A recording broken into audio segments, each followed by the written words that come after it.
been a record breaker, taking credit as an educator. I've been known to spit the flows and make it shaky, shaky thing. Popping, locking, stopping, let it hang. Watch us as we drop this hip hop, it's like it stings. We make the whole room drop and everybody sing. We want the funk. We gotta have that funk. We kick it old school. We think we're so cool. We take it back to the past. We gonna act a fool. Up jumps the middle finger. Make my Jaeger just a little. Hello, hello, hello. Welcome to Sports Buzz, a fanatical view. I am your host, Scott D. Lewis, here live in studio, Comcast Cable, Channel 23 on this another wet and dreary October 11th day. Yes, we are back. I was off last week at the wedding of the year, maybe the wedding of the decade. My wonderful niece, Emily Ward, is now Emily Smith, and that was fantastic to be down south in the, let me tell you something, it is hot down there still in Charleston, South Carolina, 90 plus degrees. Oh man, it was pretty hot. I had to do a little reading. I think you could see a little sweat coming down my brow for that, but it was a good time. Great time, and we were off, I think, the week before because this work thing just keeps on piling up. Trying to get the whole gang back together here, but right now it is still the same old, as Mr. Bob Raw Jr., my right-hand man, is running the board, doing the directing. His show, Spotlight On, Tuesday nights at 9, Wednesdays at 12, keeps plugging along so you can see what he's got going on. And we continue to be joined by our new most loyal crew member, the recent trainee, Tyler, from up in Southbury, Pomperaug High School kid. He's came in tonight and said, I can't believe the Yankees are out. Well, I got news for you, Tyler. The Yankees are out, and we'll get to that in a matter of moments. Of course, Bob's family is here as well, Jenna and Connor, and Jolene also. So good to see them all in studio. I mentioned we're live. 203-792-4101 is the number if you wanted to call in. Depressed Yankee fan, need somebody to vent to. Excited Red Sox fan, need somebody to commiserate with. We're here for you, whatever you want. Or maybe you're football, you want to talk some football or anything else. We'll go all in on anything you want. 203, what, if we have a phone call? Oh, 203-792-4101 is the number if you do want to call. Let's make mention of a couple things going on this weekend. SNYRA, the Southern New York Racing Association, their annual event is this weekend. Come on down to the Anthony's Lake Club, Amerigo Vespucci Lodge over there on Columbus Avenue. And it was just Columbus Day, as a matter of fact, but that's this Sunday from 11 to 4. All the vintage cars are on display. Free to the public. They got food, they got beer, probably some wine. It's a whole different event this year, different venue, different things going on, but the same old good cars to check out, good old-time racers talking about the old days, and, of course, Dave King playing the music all day, all afternoon long. So from 11 to 4, and I think Bob is getting dressed up in his attire, and he's going to be marching at some point during this. I think maybe I'll be down there filming him perhaps while he films some other stuff, but he has to take a break to do his marching thing. So come on down. Hopefully the weather will be nice. It's hard to get a figure on what the weather is. Every time I look at the weather forecast, it's different than what it was the last time I looked at it. So I can't tell you for sure what the weather will be like this Sunday. Hopefully it will be nice. Hopefully it will be nice on Saturday as well. I'll stick with the local thing first. Saturday, open house, Mill Plain Fire, the firehouse over on Mill Plain Road. It is Fire Safety Day from 1 to 4. So there's a bunch of events going on there. Bring your kids down. They get to hang out with the firefighters, see what it takes to put out a fire, ride on the trucks, do all that good stuff. A whole bunch of stuff happening in the middle of the afternoon on Saturday at the Mill Plain Firehouse. 1 to 4 as their Fire Safety Day open house is in the middle of the day there. I will be heading up to Bethany. If you remember, at the beginning of this year, I was supposed to film Fatty Root, so I have filmed twice now. If you missed the Oktoberfest a couple weeks ago in downtown Bethel, wow, you missed out on a good time. That was fantastic. First one, hopefully in a long line of annual Oktoberfest in downtown Bethel, because it was a huge turnout. Great shows, 3 bands played, and Fatty Roots was the second act. I filmed them, and I'm going to be filming them again at Local Palooza up in Bethany. And if you remember when we had the tornadoes at the beginning part of this year in spring, this show got wiped out as major damage was done to that venue up there. We know, of course, of the major damage done locally, specifically in Brookfield. And that neighborhood up by Candlewood Lake is still pretty widely devastated. I was up there not long ago, and it is still pretty rough looking up there. So, but they're bringing this festival back. They said they reset the date, and it is this Saturday.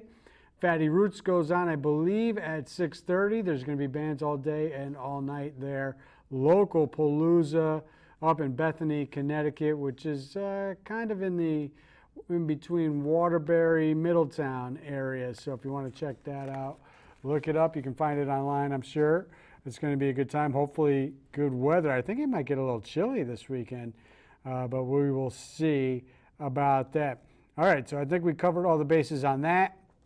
I'm left here on my own as I don't have anybody out here to chat with. Wondering if maybe Strange Man will call. I heard from him right after the end of Game 4 when the Red Sox finished it off in pretty stressful fashion with that 4-3 victory in Game 4 in Yankee Stadium, as Craig Kimbrell really made it interesting, walking a couple of batters, hitting a batter, giving up a sacrifice fly.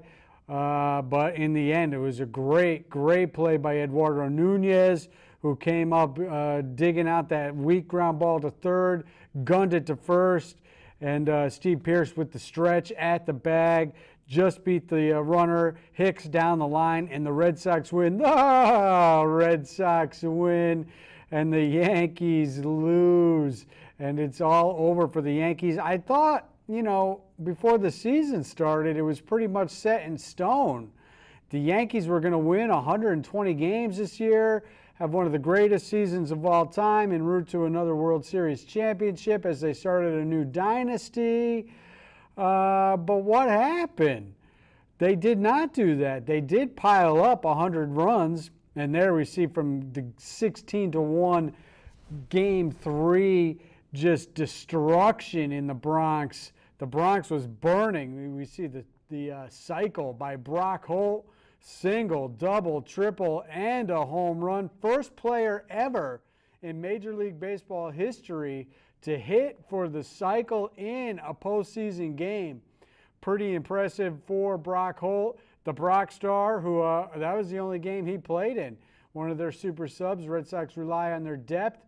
He played quite a bit during the regular season. I had the good or bad, if you might say, misfortune of listening to the Yankee radio broadcast, and they seemed to think he had never played before. They weren't quite paying attention to what the Red Sox do all year.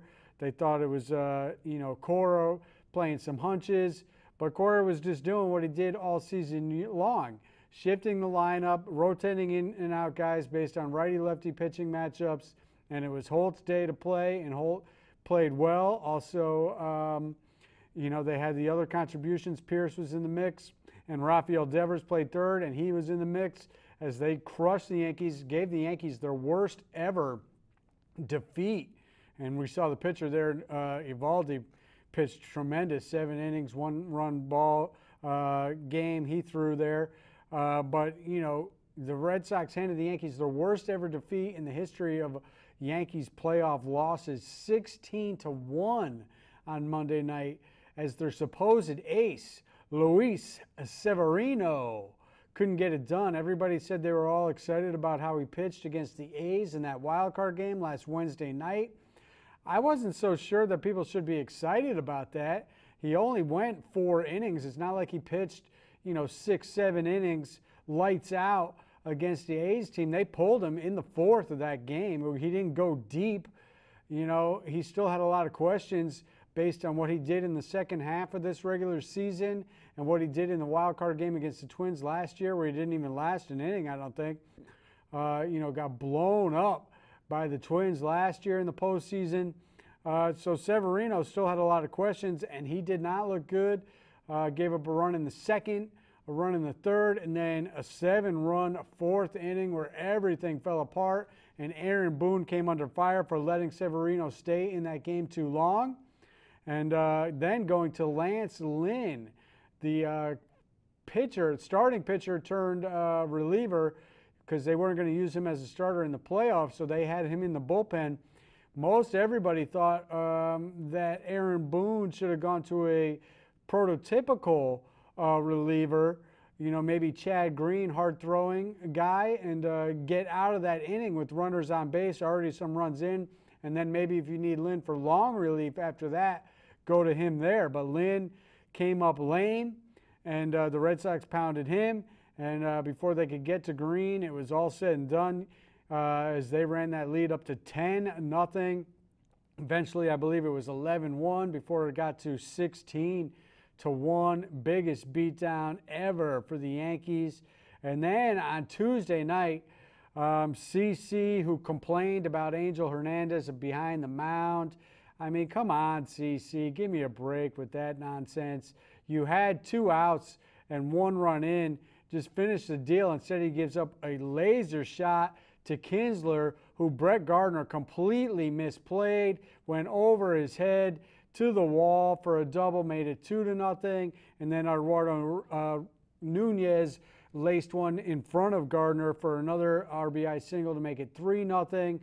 And then one of the guys they traded for midseason from Baltimore, the former closer for the Orioles, Zach Britton, came up and gave up the solo shot on the first batter he faced, Christian Vasquez, the catcher, and it was 4-0. Eventually it became 4-1 as they tried to chase Porcello, and it was Porcello who actually got jobbed by the ump in that 5th inning, as it took him 12 pitches to get through that. I believe it was Hicks in that at bat as well, or maybe it might have been somebody else, but he eventually got a weak fly ball to shallow right to end that inning and get out of that. And, it was a little nerve-wracking when he had to come out after 5, because we know there's some question marks about the Red Sox bullpen, but it was the Bethel native who came in there in the 6th inning. Matt Barnes, not typically his spot. He's usually the setup guy, but Alex Cora knew the situation.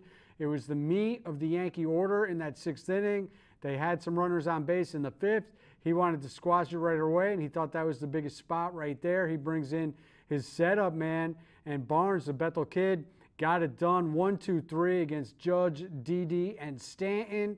Stanton couldn't get anything done in this series. We'll get to him in his 9th inning strikeout in a minute. But then the big moment came in the 8th inning, and he rolled the dice by bringing in the starter, Chris Sale, who would have still started Game 5 if they had blown it, and they almost did. But he brought him in, and Sale looked lights out, and he went 1-2-3, including a strikeout to end the inning. And then it was all about their closer, and wow, did things get interesting there with the walk to Judge, a base hit to Didi. And then he did get the strikeout of Stanton, who was chasing pitches all over the place. And then he walked Luke Voigt. And then he hit Walker to bring in the first run. And that was another question mark about Aaron Boone. Why was Walker playing this entire game? And Andujar never made it into this do-or-die game. Andujar was the best hitter average-wise, and he also hit for power, but he had the best average for anybody on the Yankees all year, and he sat him in this game for defensive purposes. But once they were down and Severino was pulled in the 3rd inning, after the 3rd inning in the 4th, you got to start thinking about offense, and he never brought in Andujar. Walker did get hit there to bring in a run, and then Gary Sanchez gave everybody a moment where they thought for a second it was going to be a walk-off grand slam, but he only had warning track power, and it was a sac fly to make it 4-3.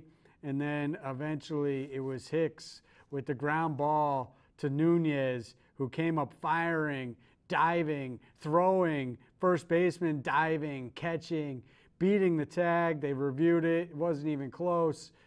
Ball game over. The Yankees lose. The Yankees lose. I did listen to a decent amount. Well, I listened to all of Game 3, the radio broadcast. I mean, you know, I don't really like to get on sports media types too much, but I mean, it is just ridiculous. The broadcast they put together there, multiple mistakes, and I don't like John Sterling because he makes it all about him. He makes a mockery of the whole sport with his sing-song calls and all that stuff. Too bad for him, though. Yankees didn't hit any home runs in the 2 games at home, so he didn't get to, you know, say it was whatever it was by whoever it was with one of his, you know, cartoonish home run calls that make a mockery of the game. So he never got to do that. And Susan Waldman was just apoplectic all night. And you'd think that the Red Sox bullpen, which I will readily admit is a little bit shaky, but you'd think they never got any action done all year. I mean, this team won 108 games. What did she think? As she said all game long in game 3 and 4, they got to get to the bullpen, John. They got to get to the bullpen. You know, what did the bullpen do this year? Did the Red Sox starters pitch 108 complete games and the bullpen never did anything? I mean, this is a team that won 108 games there, Susan. So calm down. And they got it done as they retired 12 players in a row through the 6th, 7th, and 8th before, you know, they had the little stress test in the 9th. But in the end, I think, you know, when I was talking to my family who are all Red Sox fans, and I was down there with them this weekend at the wedding, and we were a little stressed after game 1 because they were up 5-0 and then won at 5-4. And then they got the typical David Price can't pitch in the playoffs game 2 during the wedding, which we all missed. But we were, you know, a little nervous about the bullpen. And I said, well, this is the deal. You know, the Yankees team is built, their strength is the bullpen, but their starting pitching is weak. Our team's starting pitcher is stronger than the bullpen, and we have some problems in the bullpen. So if we score more runs against their starters than they do against our relievers, even if it gets stressful in the end, guess what? We're going to win, and that's what happened. Game 1, we got more early than they got late. Game 4, we got more early than they got late.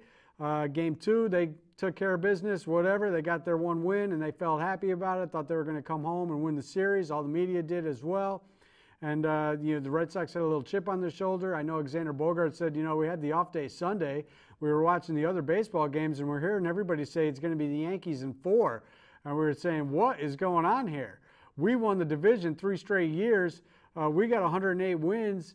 You know, why are they saying that that's it? It's over. It's done with. And then what they did, they came out and scored 16 runs against the Yankees in the house that Aroyd built, that Little League ballpark in the Bronx. So, you know, whatever with all that, they're moving on. And now they get to face the Houston Astros. Thank you, Tyler, for coming out, giving me the 10-minute warning. You know, usually when there's somebody sitting out here, I never get a warning. Maybe this is the way we need to do it.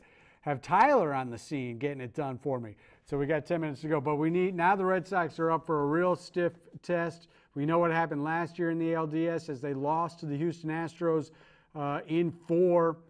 Don't forget, in that series last year, that the Red Sox were winning that game 4 at home.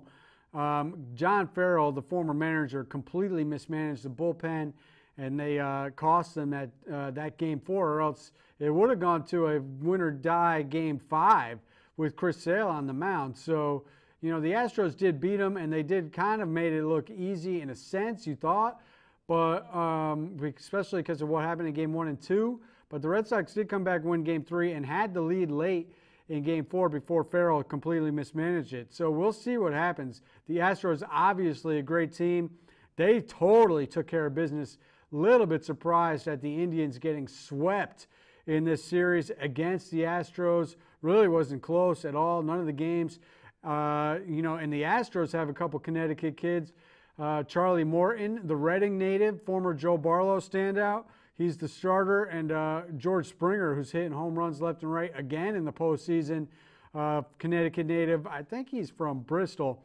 And there we see him. You know, so they got some Connecticut ties as well. It's going to be a great series. It'll be tight. Red Sox know they got their hands full. Alex Cormer was the bench coach for the Astros last year when they won the World Series, so he knows that team very well. And it's going to be Sale in Game 1, probably, I would imagine, against Verlander, right? And then he's coming back with Price, which I like. You got to do it. You're paying this guy boatloads of money. We know what his track record is in the postseason, but you have to send him out there. What are you going to do? Not pitch him? I mean, he's going to have to get it done. He had a tremendous second half of the year. He's just going to have to figure out a way to get through this and get it done once and for all. And if they lose, they lose. But you got to ride your guy. They'll back it up with Eovaldi and Porcello in Game 3 and 4 and see what happens.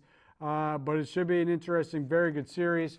Out west, some interesting stuff, although the division series didn't go great as the Brewers swept the Rockies. How about the Rockies? They scored 2 runs in Game 1 in Milwaukee to force extra innings. They scored those late, and they did it in 1 inning, I think the 8th or 9th inning. And that were the only runs they scored in the entire series as they got blanked in Game 2 and 3. And that was the Sud series. I kind of like that as they went from Miller Park to Coors Field. The Rockies could have used a few more Suds as they would have liked to extend that, but they couldn't. It was last call early and often for them as the Brewers move on to the NLCS against the Dodgers, who are back there and looking to get back to the World Series after they lost that epic Game 7, 7-game series against the Astros last year. Dodgers took care of the Braves. The Braves at least went back and won Game 3 at home before falling in Game 4 at home. So the Dodgers take care of business. And before that, it was like one game, one game, one game, one game, one game. All these one-game situations, including on the last day of the season, as we were trying to figure out who was going to win the division, was there going to be one-game playoffs, who was going to be in the wild card. In the end, it was the Brewers beating the Cubs in the one-game extra game of the regular season to win the division, which then set up the Cubs to be at home for 2 days in a row in one-game scenarios. And the Cubs lost to the Rockies in extra innings, 13 innings there. So the Cubs lost 2 games in a row at home on do-or-die situations. Their fans were dying in that situation. And the Dodgers and the Rockies also played the one-game scenario as they had to try to figure out who was going to be the division winner, and the Dodgers beat the Rockies in that, which set the Rockies up to fly from L.A. to Chicago, and then the Rockies did pull out that win. So it'll be Brewers, Dodgers, Red Sox, Astros. Too bad, so sad, Yankee fans. We win, you lose, and that's all there is to it. All right, NFL, Bob is not too feeling good about his Giants, his G-men right now as they get set for another game. I'll tell you, I just can't take all these games. This Thursday night schedule, Monday night, Sunday night, plus you got the 7-game. I am not ready for a game tonight. I mean, the Giants and the Eagles are playing tonight, and I don't hear, nobody's up for it. Nobody even cares. The Eagles got a Super Bowl hangover as they sit at 2-3, losing to the Vikings this weekend. The Giants finally scored 30 points in a game this weekend after not scoring 30 points in a game for like over 30 straight games, which is ridiculous in this offensive mindset NFL these days with all the rules against the defense. And they still lose on a 2-yard field goal, or was it longer than that? How long was that field goal? Graham Gano, what do you know? Gets it done from way downtown, fruitcake. Oh my goodness. G-men go down, and they go down hard as they fall to 1-4. If they win tonight in this division, the NFC used to be the beast, now they're the least. They're still alive if they win and pull themselves to 2-4 against the Eagles, because the Eagles would fall to 2-4. Cowboys are 2-3. Who knows what they'll do this weekend, as they're, no great shakes. And the Redskins are sitting at 2-2. So I don't know. I mean, this is crazy. This game is in New York. We'll see what happens on the short week. Of course, Beckham Jr. last week blew up the team, lit into them, called them all out, whatever, his antics, retired all that. Give me a break with him. But they still, even scoring all the points, couldn't get it done against the Panthers. They lose, and they're going to have to win tonight. Looking around the league, I'm just going to run through some standings as we're inside 5 minutes. Patriots now tied with the Dolphins after the weak start by the Pats. They seem to be back on track as they took care of the Colts and the Dolphins in the last 2 weeks to pull to 3-2.